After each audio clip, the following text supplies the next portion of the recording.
much for joining us on our first live EnglishLogica on Facebook today. My name is Rachel and I'm here to answer some of your questions today.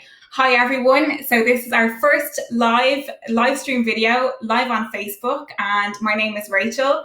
I'm here to answer your questions today about speaking in English, and especially about any questions that you might have regarding the speaking exam in IELTS. So it's really exciting to be here today. Yesterday was UN English Language Day, so I'm sure lots of you were studying and maybe you did something special with your English or you used English yesterday. So it's been great to see people using our Facebook page and engaging and liking our posts. So today we are going to talk about speaking in English, finding partners to talk to, people to practice your English with, what your favorite topics are to talk about in English, and your questions about IELTS. So if you have any questions, you can put them in the comments there. I'd love to know where you're watching from. And the EnglishLogica team are from Ireland and India. So I'm coming to you live from my house in Ireland today. So if you'd like to put in the comments where you're from. Hi Islam from Iraq. Hi Yasir, sorry, from Iraq. It's lovely that you've joined us today. So it's great to see these people from all over the world on our page, from Europe, from the Middle East, from all over the place. So it's great that we're all here to improve our English today. So while we are waiting for more people to join us, I'm going to tell you a little bit about EnglishLogica. So we are a free website and we really believe in everybody across the world having free materials to enable them to improve their English and to propel them forward in their career and in their education. So that's what we're really passionate about. So our website is EnglishLogica.com. I'm going to see if I can share it with you here.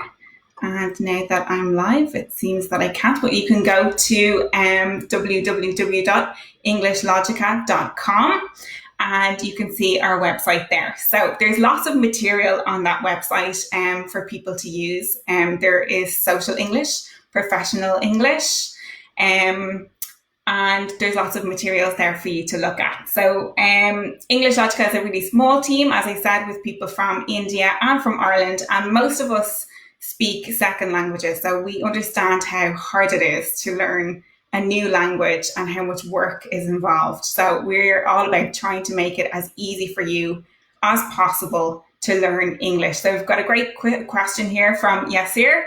He was asking, what is the difference between the general and academic exam? So the difference, there aren't a huge amount of differences. Some parts of the exam are exactly the same if it's an academic or general exam. With a general exam, you normally take it for jobs, for visa applications, or to be able to prove your general standard of English. An academic exam, you might take that if you are hoping to apply for university or college or to study. So it basically is just a little bit more advanced. It asks more technical questions and more academic language, and it expects you to be able to think in a slightly different way. So it's most apparent, I suppose, in the writing part of the exam, which is very different in the academic IELTS exam as opposed to the general one, where you just write a letter. In the academic IELTS, you're asked to write about a graph, or you're asked a question. So you have to use a little bit more brain power and a little bit more of your logical thinking. And the type of English you use in that exam will be a bit more formal as opposed to the social English you might use in the general exam. But the speaking part of the IELTS exam is more or less the same, whether you're taking the general or academic IELTS test. And that is just like a 15-minute chat with an examiner where they could basically ask you anything. But they're usually going to talk to you about something like your family, your hobbies, where you're from, and then they'll give you a question or a topic to talk about. So Speaking in English is one of the hardest parts of learning English. It's usually the last thing that people get to. So we start with learning some vocabulary. We might start with reading or recognizing words or a little bit of writing. And speaking is the last kind of stage of the language learning process. And that's because we have to produce language that we've learned. And it takes a lot of confidence and a lot of practice to get really good at speaking in English confidently with your friends or with your family or with co-workers or in a professional environment. So most people find speaking to be the most difficult part of learning a language. So part of that is how you can improve is you just have to speak. So it's really useful if you can find a partner, a conversation partner, or somebody that you know who is also learning English, or reach out to someone perhaps who is a native English speaker and do something like a language exchange or help each other. There are loads of people on our Facebook page asking about conversation partners.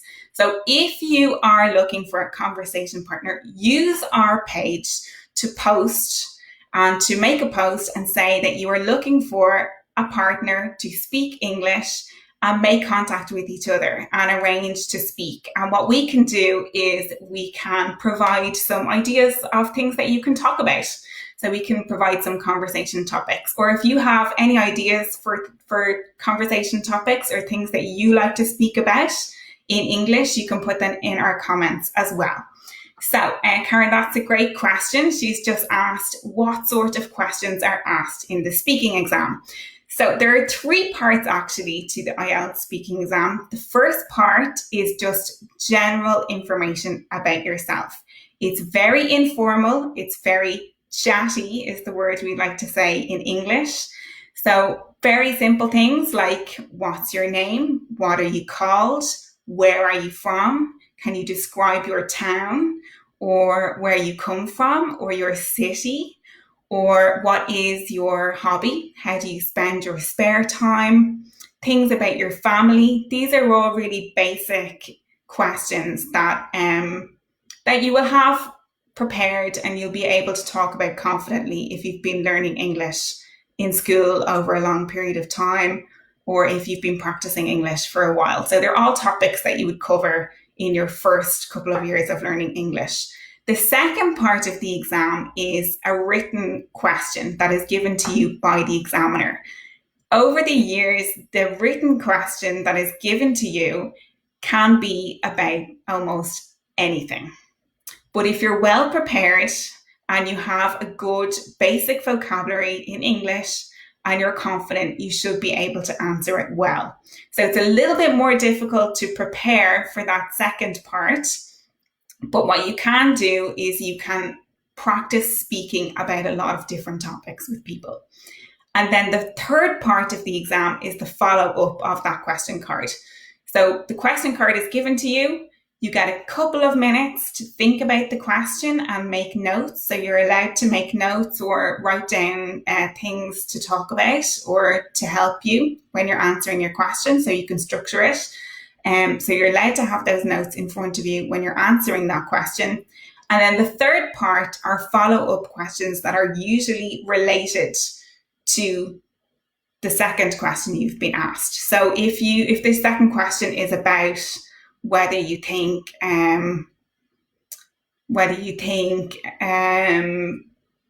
divorce is a good idea, or or to talk about a place that you visited, for example, the follow-up questions might be about whether you think tourism is good, or what do you think of families or family dynamics and stuff like that. So they're more social questions. They're a little bit more difficult. And lots of places offer like conversation classes. We have some great stuff on our website, some of the comics that you can go and visit under our comics section. We have examples of people answering the type of questions you'll get asked in the speaking exam. So you can have a look on www.EnglishLogica.com and you can see some examples of the questions and how to answer them there. So So if you are looking for a partner or someone to learn English with or to practice your English with, do put your name in the comments on our page and try and find someone and speak in English together. So either with an audio message, it's really important that you're speaking because it's very different typing in a chat, because that is technically writing English. So you're not practicing things like your intonation, how you are stressing certain words, and your pronunciation. So sometimes the way that you read something or say it might sound a little bit strange to a native speaker or a speaker from another country whose accent is a little bit different. So it's really important that you actually do practice speaking out loud, even though it is quite difficult. It's really hard. It's the most difficult thing for most students. So any opportunity you have to speak in English, you should just go for it. So another thing I want to talk about is the favorite topics. So this is kind of related to what Karen asked us there about the questions that are asked.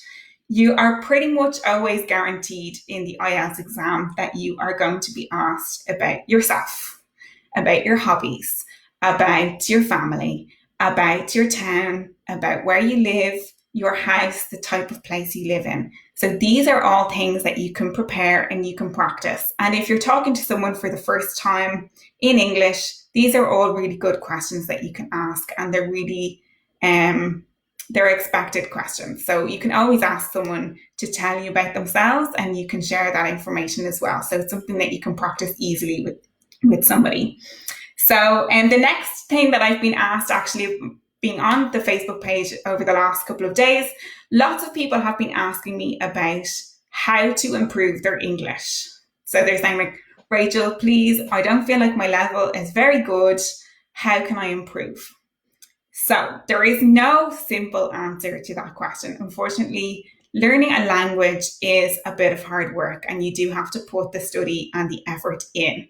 There aren't too many shortcuts, but on EnglishLogica, we have tried to make it as easy for you as possible. So we have lots of different tools, lots of different media for learning English. We have expressions in a database where you can just check up a single expression. So if you're the type of person who likes to learn a word a day or a phrase a day, that's a great place to go and visit and learn something new that you haven't seen before. We have comics, which are really simple ways of reading small amounts of text in English. So sometimes in our English books or in our lessons, we are given really big passages of text in English, and they can be really scary because it's so big and there's so many words that we don't understand. So our comics have very small little bubbles of writing of text in English that you can go to, and they use expressions that we English speakers and native speakers use every day in a social context or in an exam context or in a professional context.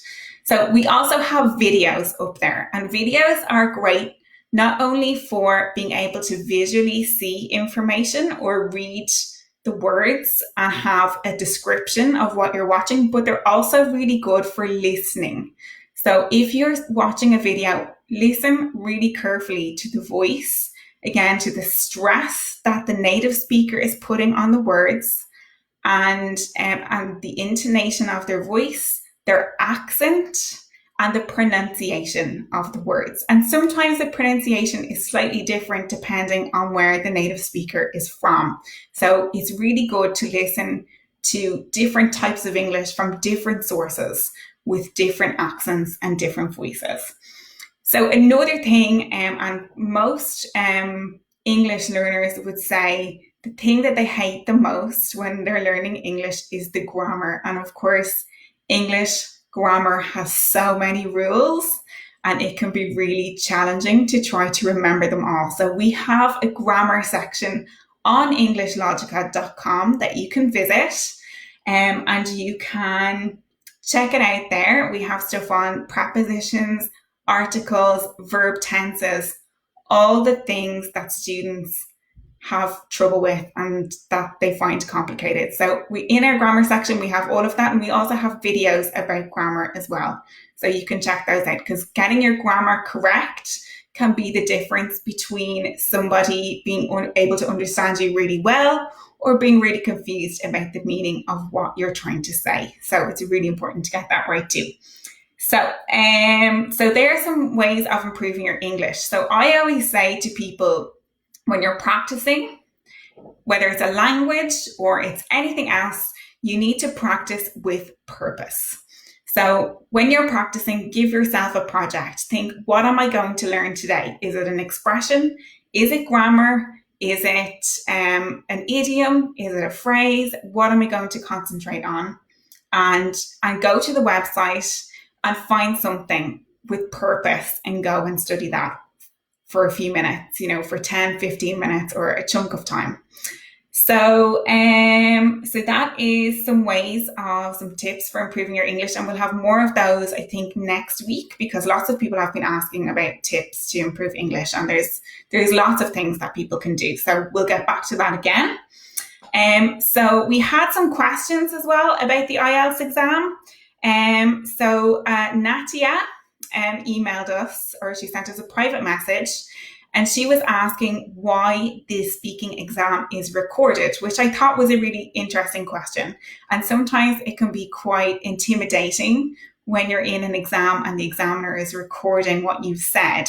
But the reason why it is recorded is so that if there is a dispute or an argument about the result, or you feel after the exam that your result should have been better or higher, that the exam board, the IELTS people, can go back and listen and verify if they agree with the mark that you were given. So the reason why the exam is recorded is to protect the student. Okay, so I hope that answers your question, Natia, if you're here with us. And then Malad asked about applying for IELTS, which is also a really good question. So if you are part of a language school, normally they will give you the option in the school. But if you are not, if you're self-studying, and congratulations if you are, you can go to the IELTS website, which is IELTS.org, and you can type in your city or town or where you're from and find out where your local test centre is. So you can get in touch with them that way, and you can register for your IELTS exam if you think that you are ready. And many people have been studying English for a very long time, or have gone to English speaking schools, or have a really high level and feel like they don't need to go to a language school, or that they can use things like EnglishLogica or other resources to get to the level to help them pass their exam. So if that's you, you can go to IELTS.org and you can register there for the exam. So somebody else asked a question actually about how to improve fluency and accent. So I thought that was a really good question. So fluency in English is obviously when you are not hesitant to speak, when you can speak English confidently, when you understand most of what is being said, maybe not everything, but most of what is being said in a conversation, and you can keep up with people speaking in a group. So to get to that level in English obviously takes quite a lot of work. You need to spend time with English people, or English speaking people. Again, try to find partners, try to find someone in your town or your community who speaks English, and try to organise to have a conversation with them, or in a group, or organise a meetup yourself somewhere. In terms of accent, there are so many accents in English. English speakers are very forgiving, and they actually love hearing people speak in different accents. So it's not necessarily a negative thing if you feel like you have a strong accent, or you're not speaking in the same accent as someone from London, for example, or like a lot of people seem to have this idea that unless you sound like you're from England, you're not speaking English correctly. And I don't think, I definitely don't agree with that. There are lots of different accents in English, and they're all beautiful, and it's really nice to hear different people's accents. So in terms of improving your accent, I would say concentrate on your pronunciation rather than your accent. So how you are pronouncing your words. There are so many words in English that sound similar. And there's words that are difficult to pronounce if you don't have those sounds in your own language. So I think we'll probably do something on the page about pronunciation in the future because it's a big area of language learning. So yeah, so if anybody out there has any other questions for me about speaking English or learning English, please put them in the comments so I can see them.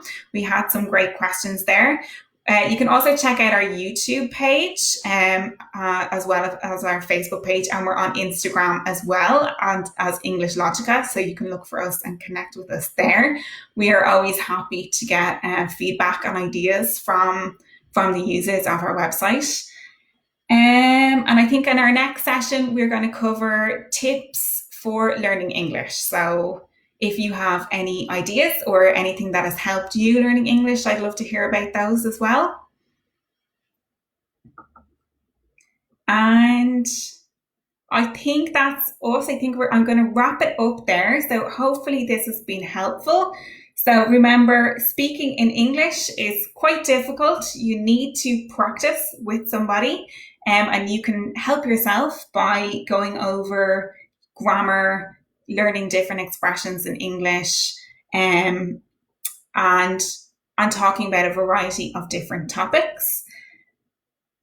In terms of improving English, I would say, again, talk to people, study different areas, listen to lots of English, practice. Can you show us how to use the website? Unfortunately, Karen, I'm not able to do that at the moment. For some reason, when I'm live, it blocks the ability to share a screen. So I'm not able to do that right now. I think either I can be on the screen or I can end the call and then show you the website. So that's not really going to work, but I'll try and figure it out for the next time. But you can go to www.englishlogica.com and you can see the website there. Take a look and come back and tell us in the comments what you think or what is useful or what you would like to see on the website. And if you have any other questions about IELTS or about speaking English, you can put them on our website or leave them in our comments as well. And I'd be happy to get back to you and answer them. Thank you so much, everyone, for joining us. I'm going to leave it there and wrap up. Thank you so much, and hopefully see some of you next week. Thank you so much for joining us. Bye-bye.